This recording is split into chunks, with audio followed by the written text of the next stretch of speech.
Food adventure tayo pero Banawe naman. Random finds. Ito isang classic tikim adventure. Ito pa lang. Parang solid na. Kung mahihirapan kayo mag-park na sa kabila, sa main branch doon. Meron dito sa Sunky Dim Sum. Solid nito. Sobra. Casual dining, yun yung nahanap namin. Nandito to sa Banawe Street. Sa Soledad Building, meron kami nakitang karatula. Sunky Dim Sum. Tinawag kami nito, kaya pumasok kami dito. Simple lang dito, straight up. Comfort food. Yun. Tikman na natin to. Dumpling soup. Sarap. Clear soup. Iba rin eh. Actually, ang in-order namin, beef, pero sinadjust to. Sabi, masarap din yung dumpling, gawa rin nila.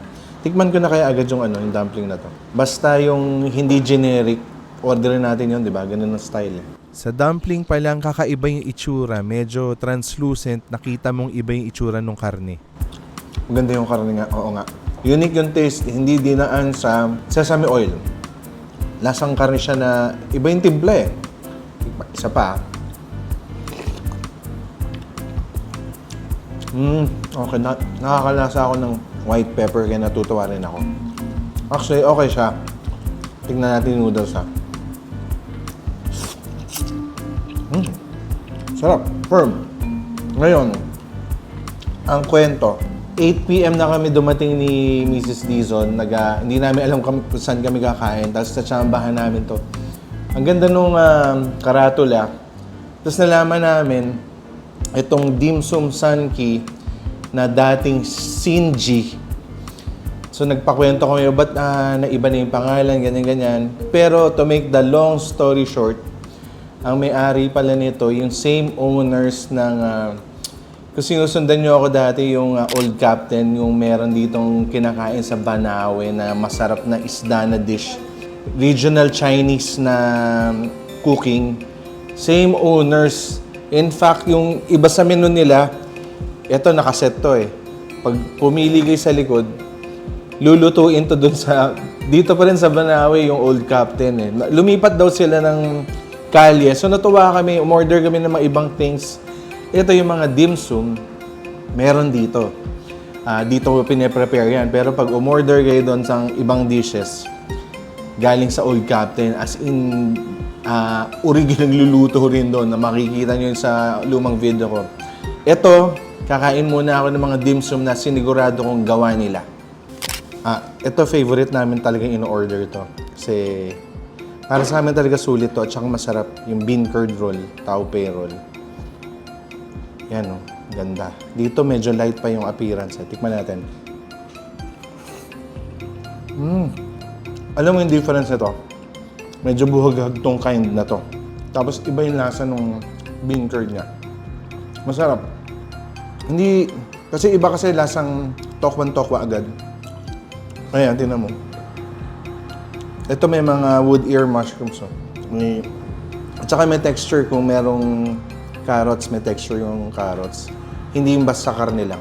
Kakaiba rin Hindi ko pa sinawsaw sa ano nila, sa chili oil at saka sa ano. Para enjoyin ko muna yung lasa. Unique. May bite pati yung tau pei. May kunat ng konti. Masarap. Sausaw ka na. Siyempre, sasarap, di ba? Solid doon. Ito, sobrang bihira ako to orderin. Pero sinadjust beef. Kasi pag dim sum kami, parate yung may shrimp, pork, ganyan. Kasi yun yung nakasanayan. Sabi, sarili nilang timpla yung beef, dapat ko daw matikman. Kaya ako to in-order. Tikman natin. Okay. Gets. Giniling nga nila yung beef. Pero sa akin, sa totoo lang, medyo may lasa siyang, para sa akin lang parang sausage. Parang Hungarian sausage. Yun ang naiisip ko. Hindi ko sigurado kung gustong gusto ko. Sa akin, sakto lang to. Next na tikman natin yung surefire na sikat dito sa lugar na to. Ito yung shrimp siomai. Itong shrimp siomai, kita nyo, medyo solid. 3 piraso siya pero malaki. Ito parang promising talaga to. Titikman ko muna nang wala munang sausaw. Ang maganda talaga homemade eh. Wow. Solid to. Ang sarap. Officially, mas gusto ko na to agad kaysa dun sa beef. Ang sarap niya to. Nalagyan ko ng hot sauce. Ayun, nalasahan ko pa pati shrimp. Solid, pati portion malaki. Tapos may shrimp sa giniling. Ang sarap nito. Solid to. At saka, nung napansin namin yung prices, walang umabot sa 140, walang umabot sa 150. Para sa mga dim sum, lately naman parang gano'n na yung presyo, 170, 150. Mura dito ah. Lalo na to, ito. Bet ko to tong shrimp na ano to. Shrimp siomai kasi malaki siya eh. Tapos ang sarap ng lasa niya. Kumbaga, kung umorder ka dito, pag inabot mo, I'm sure pinakasikat dito yung naubos agad yung mga beef mami. Pag tanghali, marami daw tao dito. Ito, late na kami. To our favor kasi mas madali magsalita na wala masyadong tao. Ito yung inabot namin, masarap din tong dumpling ano na to, soup. Pero order kayo ng yung mga siomai dito at saka yung noodles. Solid na yun. Ito, ako nga, kahit sa kanin, itong isa na to. Gaboom to, solid to.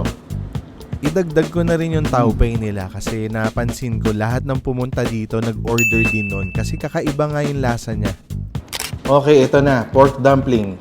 Iba rin daw tong dumpling na to. Ano ko lang ididip ko lang dito sa sabaw ko to rehydrate. Iba pa yung pork dumpling na to dito sa dumpling sa soup nila. Kasi ang itsura nito mukha siyang gyoza pati yung pagkabalot. Tikman natin na.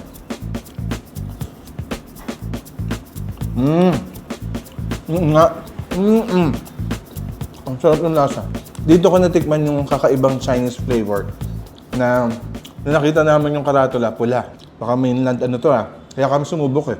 Gustong gusto ko yung lasa nito, yung pork dumpling. Pero hindi ganun kalaki yung ano niya, yung laman sa loob. Hindi rin ganun kanipis yung wrapper niya. Pero ang sarap ng lasa niya.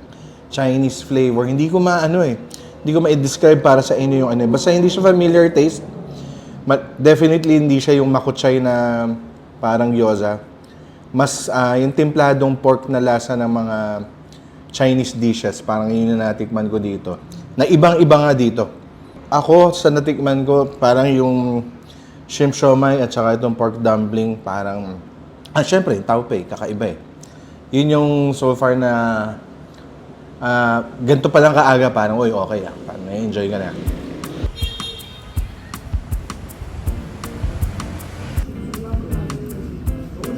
Okay, bago ako tumikim ng mga bagay na in-order sa likod ng menu, which is galing dun sa Old Captain. Ito, dito to pinrepare tong scallion na chicken scallion. Ang ganda ng itsura parang nakababad siya sa ano kaya tong scallion oil. Scallion oil. Tapos parang may dark sauce. Hindi ko lang alam kung oyster sauce siya o special timpla nila.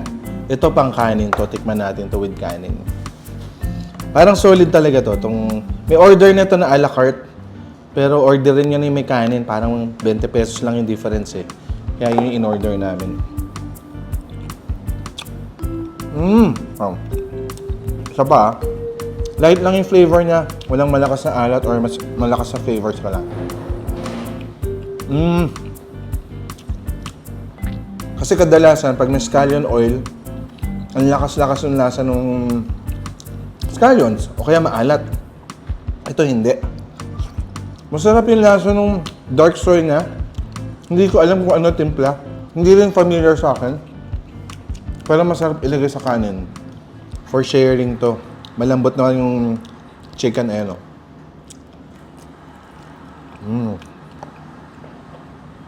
Okay. Ito, light lang talaga yung flavor niya. Bordering, para sa yung white chicken na nilagyan ng dark sauce na to. Tikman ko na rin na masarap din daw yung chicken feet nila Baka may ibang flavors din to,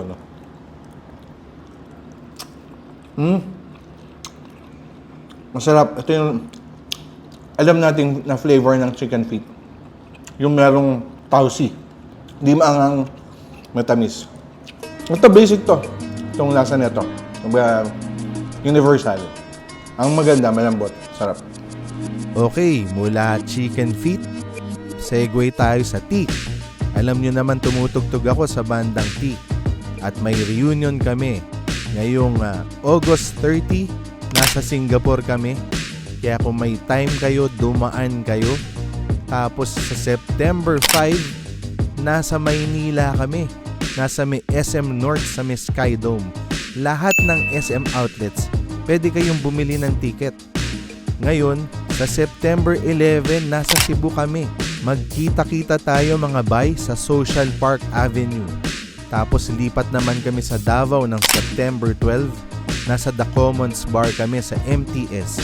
At huling-huli, nasa Tagum kami sa Eloisa's Events Place. Yun. So ito na, dumating na yung galing sa kabila sa Old Captain. Malaki yung order ng shrimp fried rice. Medyo may presyo. Pero kasi Origi nagluluto doon. Tsaka ang ganda, pang puti-puti pa yung shrimp. Tikman natin. Sana may wok ito.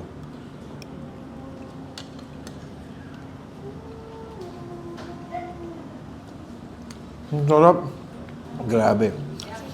Yung wok na natikman ko na sa 88 Malaysian, nandito, solid na to.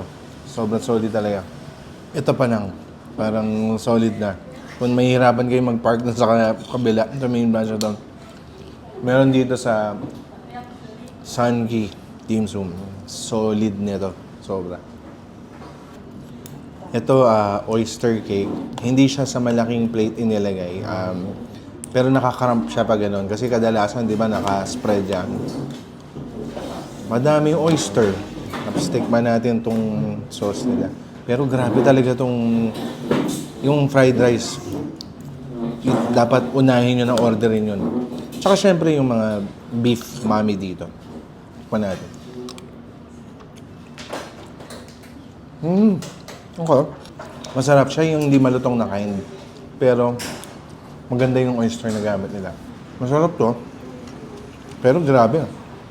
Kahit ano ilagay ko sa kanin na to. Grabe. Hap. Titikman ko na rin to, si Mrs. mahilig sa gulay. Umorder siya nito. Ang palaya egg. Simple lang, wala masyadong isinama sa gisa. Chinese mahilig sa egg, di ba? Tikman na natin. Babalik ako para tikman yung beef noodles dito. Na-miss ko yun. Pero natuwa na ako sa mga nakain ko today. Tikman natin ito. Ang sarap nung pagkaluto ng itlog. Maumami ba? Ganun ba yung lasa? Pag natikman mo, baka dahil may lasang wok din.